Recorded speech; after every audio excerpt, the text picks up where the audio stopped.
you join me on the last 4 nights I can do on the Airfield lake. I'm fishing from now until Thursday, which is when it closes. Today's Sunday. It's probably about 2ish now. I've been here since about 9 o'clock this morning, and I've finally decided to pitch up here. A lot of time wandering around, contemplating what to do and where to go, and what I wanted. And this area here seemed to be the one to go for, really. I think I did actually have to wait for a day angler to leave, but he won't do it very long. He does about 2-3 hours in a swim and then moves on to the next one, so it wasn't really anything as traumatic as you think. In that meantime, it gave me an opportunity to wander around, have a look at other swims and things, and see where I can actually fish. Now, if you dig back way through my diaries and stuff on my YouTube channel, you'll find this swim in there, looking out there. Absolutely fantastic swim it is. I cannot remember the last time I fished it. Long time ago. The double gravel swim where I've been fishing is occupied. I knew it would be because I spoke to the guy last week, and I knew he was going to arrive before me, so not a lot I could do about that. The wind and weather is rubbish, which I say the pressure is rubbish. So he's only had 4 takes since he's been here since Friday, which is, that's normally happened in a day. So it's going to be hard going for 4 days, and I've got to try and stop myself from trying to crack a bait through that gap over there at some particular point when I get desperate. But there we go. There's a few little spots along there, but it's snag fishing. I just don't do snag fishing, so it's not my cup of tea anymore. I'm old and slow, and it's not really up for it, really. Everything is more or less set up. I'm fishing 2 different spots. I think it seems to be probably the best option. When I say I'm set up, you probably shouldn't look in the bivvy.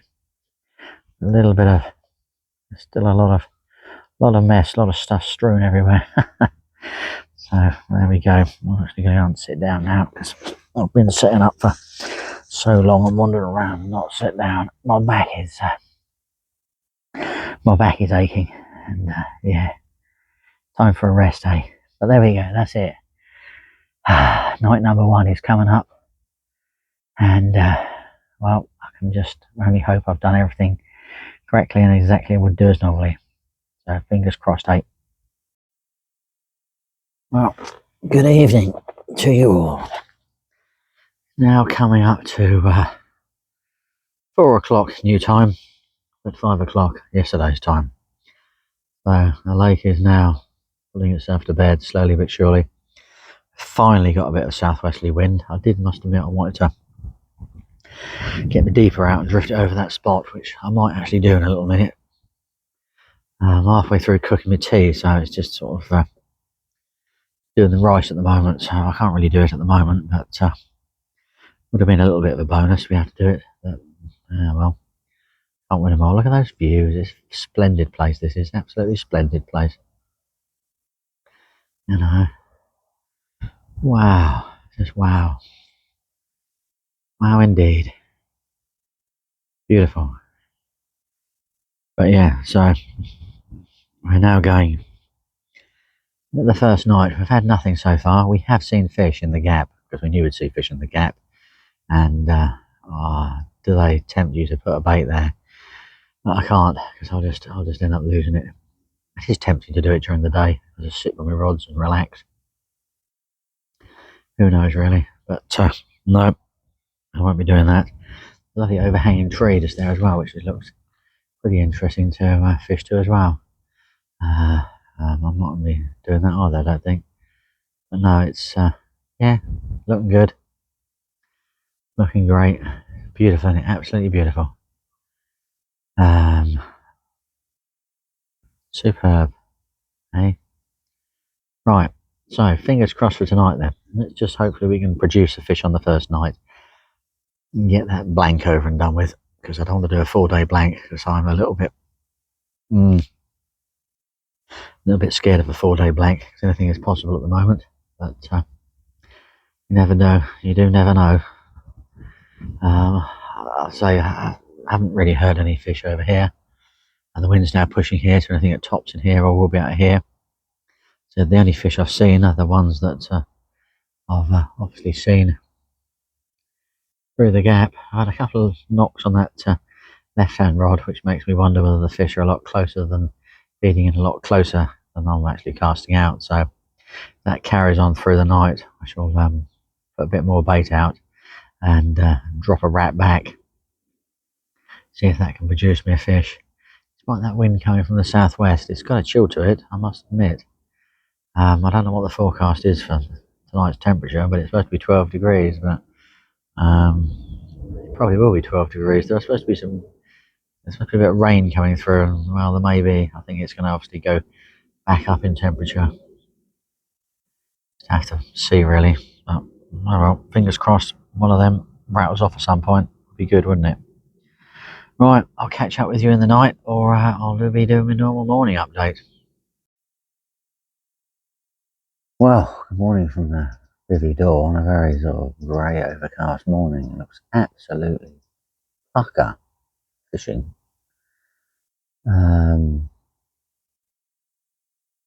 Yeah, them bobbins have just stayed there, realistically. I've heard fish crashing around, but just not picking up the baits. I have to be, shall we say, not sit on my laurels, I don't think. I've got something that's not, I don't know. In the past, I hadn't normally caught on the first night, but recently I have been catching the first night, so I sort of did half expect something. But speaking to the guy on the gravels yesterday, and he was saying, he's been here since Friday and he'd had 4 takes. That's, what he normally catches in a day, which is, roughly, what occurs. It'll be interesting to see what Ian can report back as well, about what's occurring for him as well, because there's something not 100% right here. Yeah. And as I say, the fish are clearly out there. I can hear them. In fact, some of them were so close last night, maybe jumped and woke me up because I sort of, just sort of dozing. I think they're in the channel to the left of me, which I've had to happen before, really. I've tried fishing the entrance to that channel, but I just don't want to pick up baits in there. I think it's just 100% a transit route, nothing to do with feeding at all whatsoever. Yeah, such a shame you can't use 3 rods on here, because that would be sort of, you could just test these things out for 24 hours and things like that, or a bit longer. It would be really good. I know I've got another 3 nights to go, so I could just sort of happily sit back and wait, but no. I've got to sort of seem to understand and work out what these fish are up to. I'm going to give it until 10:30. I think it's 9:30 log time. Oh, I hate the clock changing. Absolutely hate this clock changing. Because there's clearly a feeding pattern in the past for these fish, and yeah, it's sort of now changed, isn't it? Well, it's not changed, but we've changed the time, which just really throws you. You know what I mean?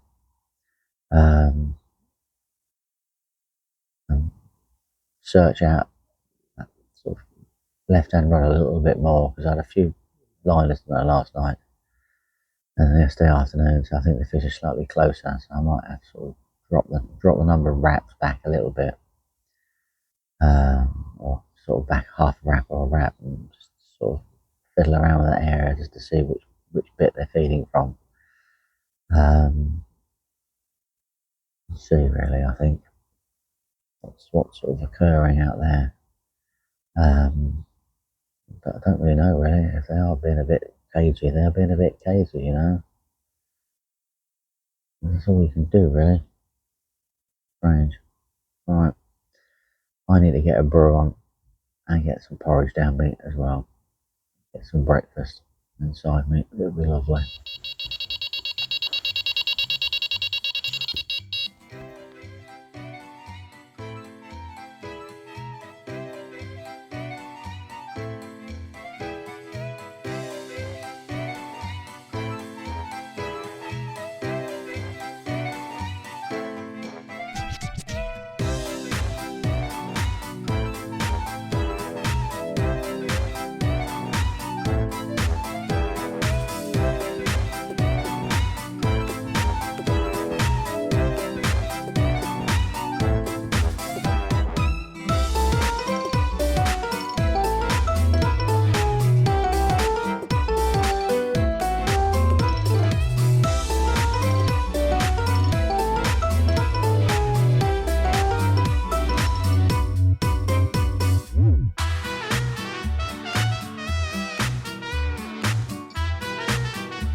That was a nightmare, wasn't it? Unbelievable. Hook pull or thingy. Hook link tied. Unbelievable. I must admit, the fish was diving down and digging in the silt and gunge at the front of the swim. If you could probably see on the film, it was tearing stuff up. There's that log there, so there might well have been debris and stuff around, which did a little bit of damage, and then as it sort of plodded back out into the lake and was giving me a little bit more of a run around. Anyway, it happens. So close to getting in the net as well. Unbelievable. Well, I'm happy with that spot then, because I've had a fish from it, so that's quite good. I have reduced the distance when I really put that rod out. That was like half a wrap because of those line bites yesterday. We're just going to have to sort of take it from there, realistically, really. Right hand rod doesn't seem to have produced me anything just yet. Just have to wait and see where that one goes. Yeah, but didn't really need that as the first take of this trip. Basing on the last one and only take of my last trip. That's 2 lost fish in a row now. More or less at the net. Right. I'll be well freaky next time I get a take, won't I? Unbelievable. But there we go. Right. It is what it is. It's going to move on. It sort of answers one of my questions. That they do feed in that area. I've adjusted things now without having to worry about when to do it. Still might run the deeper over there and see if I can find a little bit better of a spot later on, but I'm going to wait until a little bit later on in the day for that one and take it from there, really. But yeah, hopefully the new grow po over on the super silver stand, which needs to be camoed soon, will give me a little bit better footage of the me playing the fish, which will be good. And yeah, just have to see, really. But haven't heard from Ian. Might take a wander up to Steve in the gravel and see if he's caught anything, or Ian might have a chat with him on the way down, so I should probably find out anyway. But yeah, the porridge was not quite cold, but nearly, and the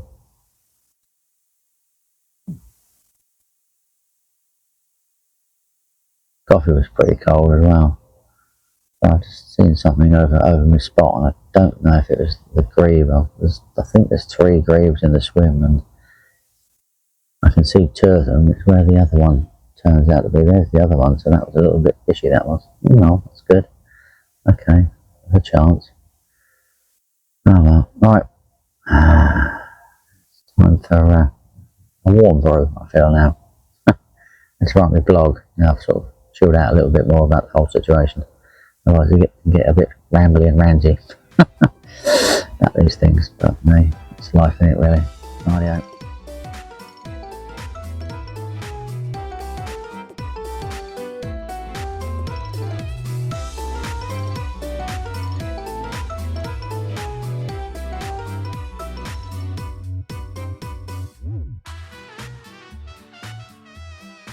Well, when it's lashing down with rain outside and the carp just ain't loving it, which is very, very strange. But anyway, there we go.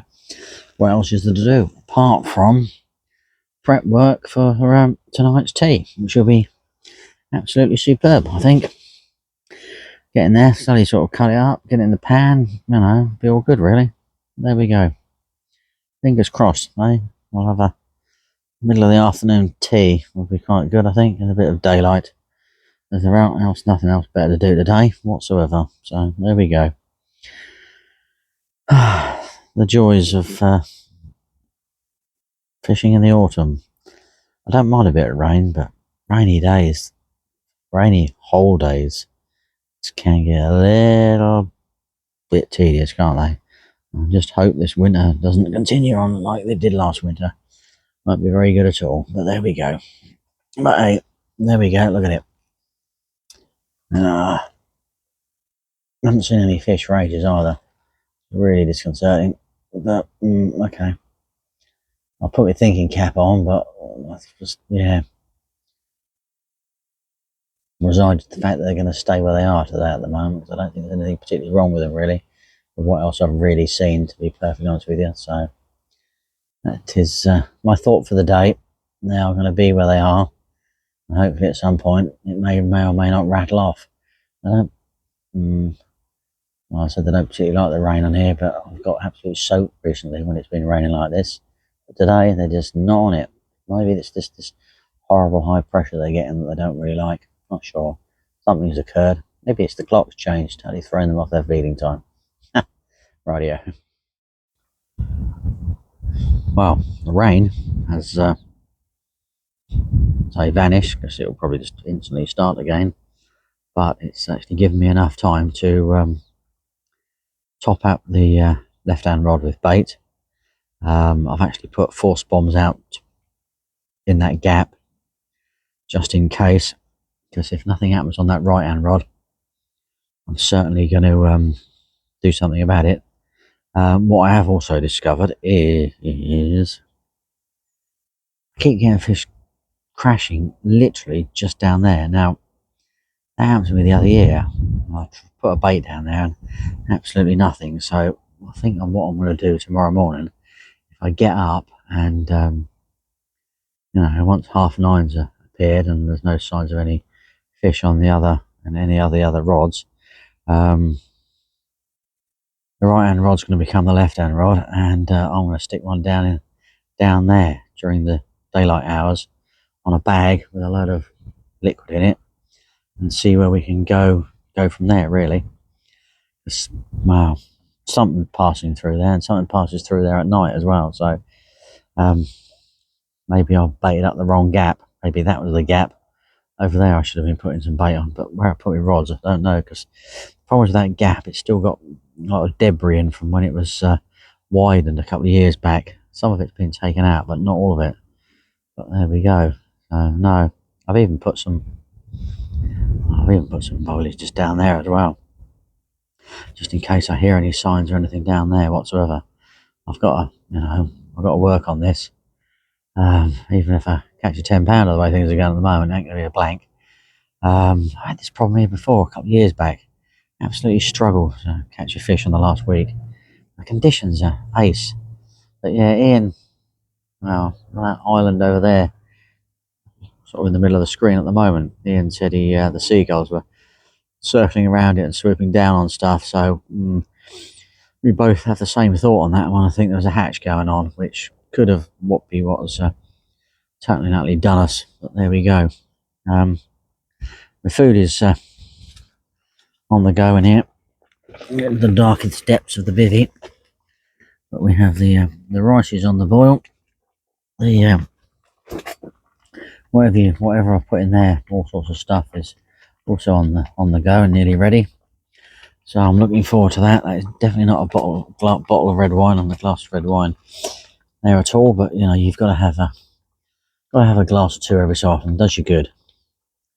Anyway, not quite heading into the last night yet, because it's probably 4ish at the moment, and I'm really hoping one of them does actually go off sometime between now and 5 would be good. Now and 5:30, which would be 6:30, like the one they used to go off. So who knows? When you can tell. Right, I need to sort out my rice before it all goes horribly wrong. Well, it doesn't look as dark as it actually is, so I'll make an effort to get out and do a quick video before it's too late. I suddenly realise it's too dark to film. We're now leading into the second night. Yeah. Wow. Looks awesome, doesn't it? All you need to do is convince the fish that it is awesome, and they need to pick up boilies rather than what's ever hatching out there, which I don't know. I haven't really seen much, but it certainly does look awesome. And yeah, it's overcast, drizzly, bit of a blow, even though I'm in the wrong place. The blow to be hitting the thingy, all pitched up there, looking good. You come across to the middle lake. I haven't heard anything in here either all day. So did this morning. Certainly did this morning, but no, there's nothing really out in the middle lake whatsoever. So it's not. Oh, I ain't fishing well, I must admit. But yeah, it's a bit of a blow, really. But hey ho, what more can we ask for? Is what it is. Just got to have to work hard to, work hard not to blank. Which, yeah, uh, regrettably, I nearly had one in the net this morning. Very, very murky in here, and look at the state of that. Unbelievable. It does make you wonder whether they're in here, but just can't track them down. If they are, I'll have to. There's an absolute massive seagulls over the bottom lake, which is just normal, to be fair. Yeah, perhaps I need to, when the wind changes tomorrow, just move and come over this side, really. Pitch up here. It'll take me a while, but at least I can sort of move the rods, get them out on the spot, and just slowly but surely move and sit down and relax. But no, it's, well, yeah. We shall see. We shall see. I have seen fish, so they are not far away. So I can't sort of neglect that at all whatsoever. I have to persevere with what I can see. Maybe I might play around with the baits a little bit tomorrow. Don't know. We'll just go through tonight and make some more plans. But hopefully this lot will all nicely dry out at some particular point, which would be quite nice. Glad I didn't bother bringing my waterproofing to do that bivvy, because I certainly would have done it. Well, I could have done it yesterday afternoon, really, couldn't I? But there we go. That'd have been quite nice. But I'll get it sorted out at some particular point in time. It's not coming through, so it doesn't really matter. But yeah, if you could, well, you can see it's a little bit darker now than it was when I started the video. To be honest with you, yeah, it's not. It's getting there. It's going to be. Not well. Yeah, it's going to be dark soon. I've sort of lost track of what the time is, really. But yeah, we'll be surprised. And there, got to do whatever it is. 12 hours of darkness, isn't it, at the moment? But there we go. 12 hours of darkness, and wow. Sit in the bivvy, watch a bit of TV, drink some Zero Guinness, and just have a couple of biscuits, maybe. Don't know, really. I think I've got some biscuits. I've got some chocolates. I'll have a few, a little bit of nibbles. You've got to treat yourself a little bit. I've got some mixed nuts as well. Some of it's extremely healthy, some of it's not so healthy. But there we go. Right. Wish me luck going into this night. I need to get a fish in the net. Really, really do. Come on, we can do it. We know we can. Someone's going to come through that gap over there and just pick up my baits.